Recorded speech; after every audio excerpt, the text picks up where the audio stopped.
여러분 안녕하십니까? 프랭크남쇼에서 보내드리고 있는 시사풍자만평. 오늘은 박지원의 책략, 부정선거 이슈와 윤석열의 지지도를 잠재워라, 음모 술수, 정치 공작의 달인을 만나다, 이런 내용으로 준비했습니다. 국가정보원장으로 임명된 박지원, 그는 그의 취임사에서 역사와 대한민국 그리고 문재인 대통령님을 위해서 애국심을 가지고 충성을 다하겠다라고 문재인에게 충성 맹세를 합니다. 전혀 임기가 얼마 남지 않은 시점에서 문재인은 왜 박지원을 국정원장에 임명했을까? 박지원은 국정원장으로 취임하면서 제일 먼저 한 말이 문재인에게 충성 맹세를 한 것이었고, 실제로 박지원은 문재인에 대한 충성 표시로 문재인이 가장 존경한다라고 하는 신영복을 생각해냅니다. 통역당 간첩활동으로 20년 동안이나 감옥살이를 한 비전향 빨갱이 신영복, 그 신영복의 필체로 국정원 원훈을 새긴 원훈석의 글씨체를 교체하는 일을 국정원장에 취임하자마자 제일 먼저 이루어내서 문재인과 북한 김정은 그리고 북한 공산당 지도부를 미소 짓게 합니다. 이날 박지원의 반국가적 행위에 대해서 한반도 인권 통일을 위한 변호사 모임 한변 등 105개 시민단체가 참여한 국가보안법 수호연대는 국정원과 대한민국의 정체성을 능멸하고 부정하는 원훈석을 즉각 철거하라 라고 요구했으며, 국정원 전직 요원들도 원훈석이 글씨체를 신영복 글씨체로 채택한 것이 부적절하다라고 성토하면서 간첩죄로 무기징역을 선고받고 20년을 복역한 통일혁명당 간첩 신영복 글씨체를 새긴 것을 통렬히 규탄한다 라면서 문재인 대통령 사과와 박지원 국정원장 사퇴를 요구했습니다. 박지원 국정원장, 그는 과거 청와대 비서실장, 문체부 장관, 국회의원, 야당 대표 그리고 김대중 정부에서는 특사 자격으로 북한에 가서 5억 불이라는 거금을 주고 김정은과 만나고 남북 정상회담을 성사시킨 장본인이기도 합니다. 현재는 국가 최고 비밀정보기관인 국정원 원장. 그런데 문재인 대통령은 왜 그를 국정원장으로 지명했을까? 문재인은 무슨 이유로 집권 후반기 국정을 이끌어갈 중대한 하나의 축을 80세의 노회한 정치 책략가이며 모사의 달인 박지원에게 맡긴 것일까? 이 포석에는 남북관계를 회복시키는 문제뿐만이 아니라 틀림없이 모종의 매우 중대한 임무가 주어졌을 것이라는 점에 대해서 의심할 여지가 없을 것입니다. 국정원장만 할 수 있는, 박지원만이 해낼 수 있는 미션은 무엇일까? 우리는 이 점에 대해서 치밀한 분석과 아울러 철저한 대비책을 강구할 필요가 있다고 생각합니다. 박지원은 그렇게 간단한 인물이 아닙니다. 박지원은 취임 소감에서 분명히 문재인에 대한 충성 맹세를 했습니다. 임기가 거의 끝나가는 문재인, 과거의 정적이었음에도 불구하고 박지원에게 막강한 권한과 권력을 휘두를 수 있는 국정원장이란 양날의 칼과 같이 위험한 직책을 맡기게 된 가장 절박한 이유는 무엇일까? 그 이유는 바로 박지원이 아니면 해결할 수 없는 일, 문재인 자신이 그동안 임기 중 저지른 수많은 문제들, 곧바로 탄핵되어서 40년 내지 50년 이상의 중형을 선고받아야만 하는 위헌적 불법 범죄들, 문재인이 임기 중 자행한 수많은 범죄 사실들은 이루다 열거하기조차 힘들겠지만 그 중에서 가장 큰 국기문란 반국가적 범죄 사실은 사회로 총선 부정선거 관련 범죄일 것입니다.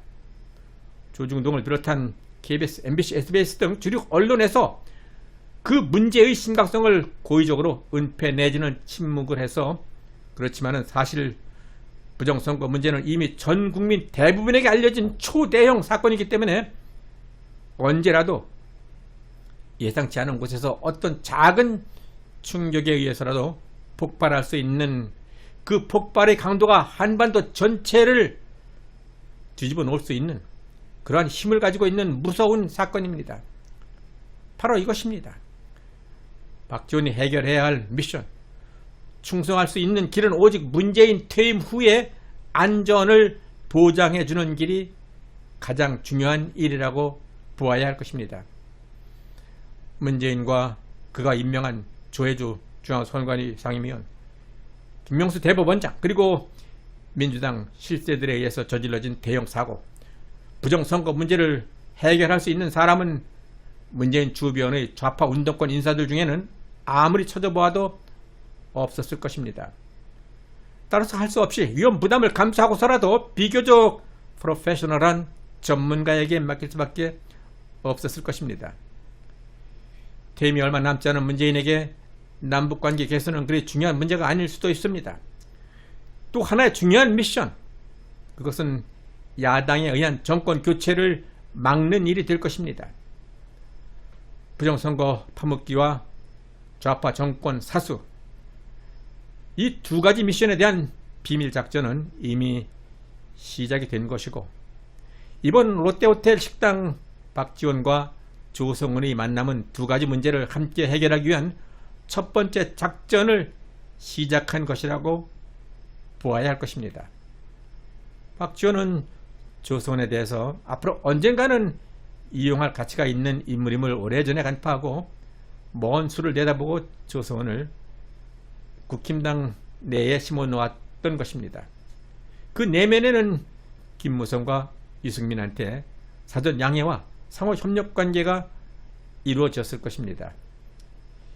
이미 이번 사건으로 인해서 한국의 거의 모든 매스컴들은 최근 3번이나 실시된 부정선거 재검표 과정에서 발견된 배춧잎 투표지, 일장기 투표지, 이발의 투표지 등 수없이 많이 드러난 부정선거 관련 증거들과 의혹들에 대해 보도하는 대신에 80세의 정치 구단, 술수의 달인 박지원과 30대 중반의 젊은 여성의 수상한 만남으로 시선을 유도해서 매스컴을 화려하게 장식하는 데 일단 성공을 거둔 것입니다.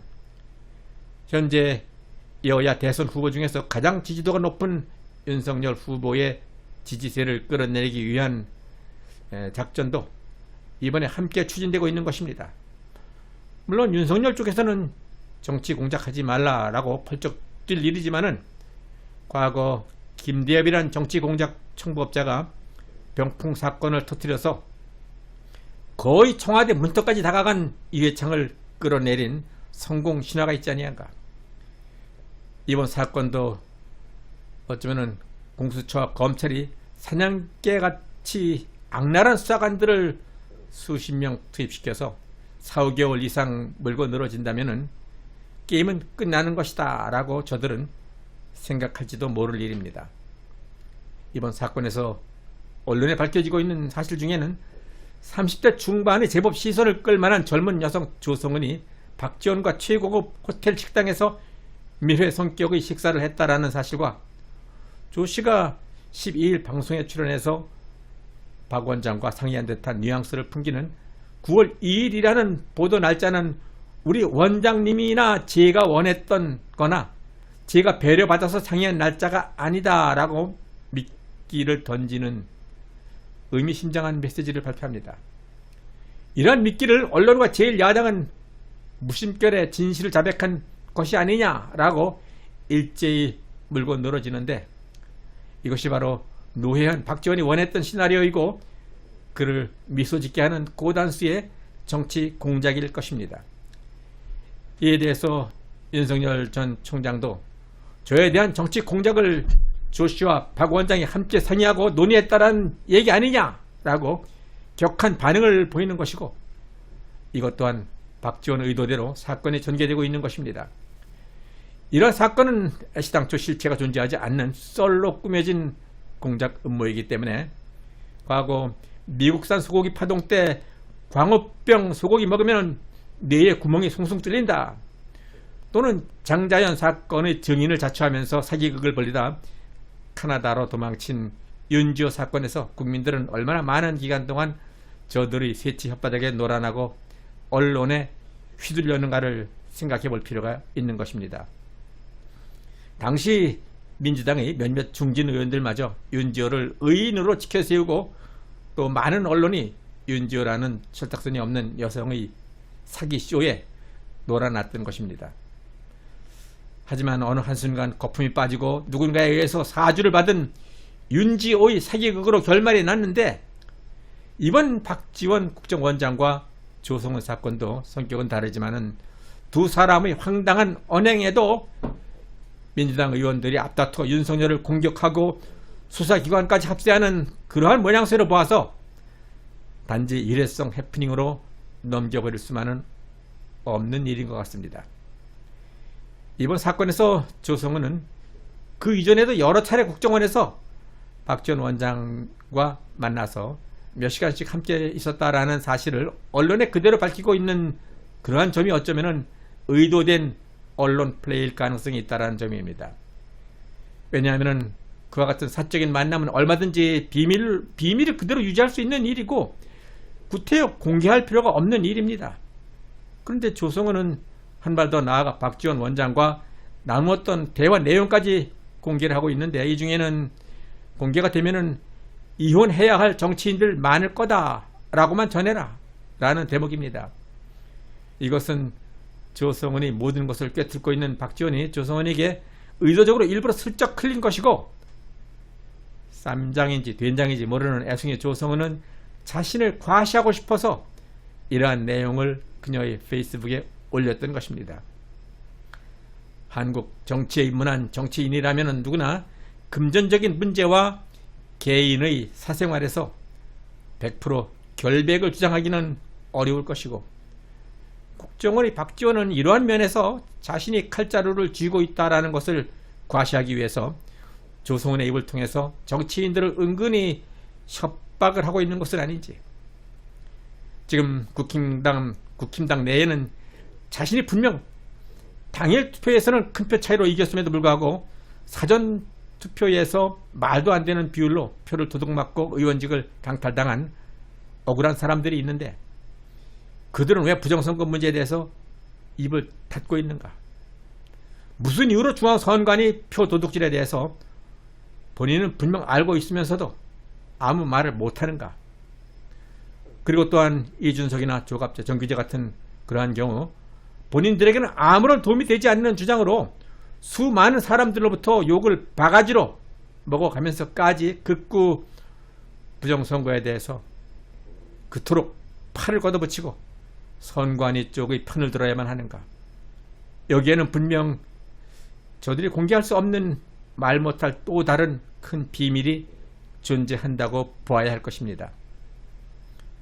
공작 정치, 이것은 결국 사회주의, 공산국가로 가는 필연적인 코스라는 사실을 우리는 좀 더 심각하게 깨닫고 깊이 있게 알아야 할 것입니다. 프랭클 함쇼에서 보내드리고 있는 시사 만평, 국민을 선동하는 공작 정치와 부정선거 문제가 해결되지 않고는 향후 어떠한 선거도 그 의미가 없을 것입니다. 내년 3월 대통령 선거에서 확실하게 정권 교체를 염원하는 저의 기도와 노력은 앞으로도 계속될 것입니다. 여러분들의 구독, 신청과 좋아요, 그리고 의견 참여 댓글은 저의 이러한 노력과 또한 저의 후속 영상 제작에 큰 힘이 될 수 있습니다. 끝까지 시청해 주신 여러분 대단히 감사합니다.